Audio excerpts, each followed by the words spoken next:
L'Australie, un point de non-retour? Alors qu'ils sont au top de leur popularité en 2018, juste après leur mariage en grande pompe célébré au château de Windsor devant toute la famille royale britannique, le prince Harry et Meghan Markle s'envolent pour plusieurs semaines d'un voyage éreintant, pendant lequel plusieurs dizaines d'engagements officiels sont prévus. Un voyage pendant lequel ils se rendent compte de l'amour que leur portent les gens, célébré par le public, si est un véritable triomphe. Mais selon eux, si est à ce moment-là que les choses se compliquent avec la famille royale, comme ils l'ont confié dans leur série documentaire dont la deuxième partie est sortie ce jeudi matin sur Netflix, leur popularité, et particulièrement celle de Meghan, commence à agacer en interne.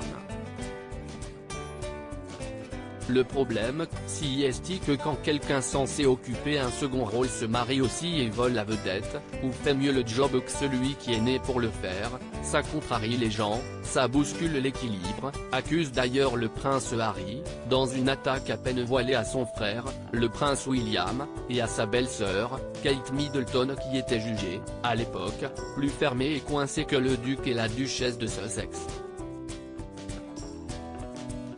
Parce qu'on nous fait croire que le seul moyen de faire prospérer nos associations ou d'améliorer notre réputation est de faire la une de ces journaux, explique-t-il ensuite.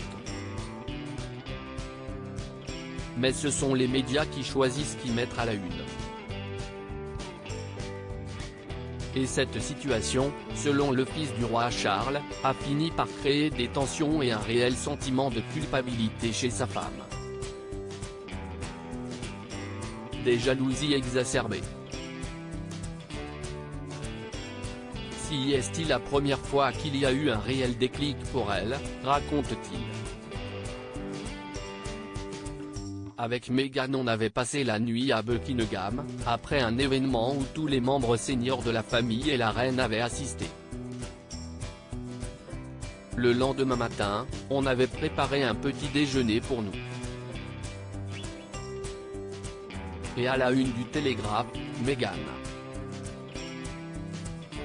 Elle disait ce n'est pas de ma faute, et j'ai répondu je sais, ma mère ressentait pareil. Une situation dont Harry se souvient bien, et dont Lady Diana avait parlé en interview. Racontant elle aussi un voyage en Australie, elle avait expliqué que sa popularité exacerbait des jalousies, particulièrement de son mari, un homme fier.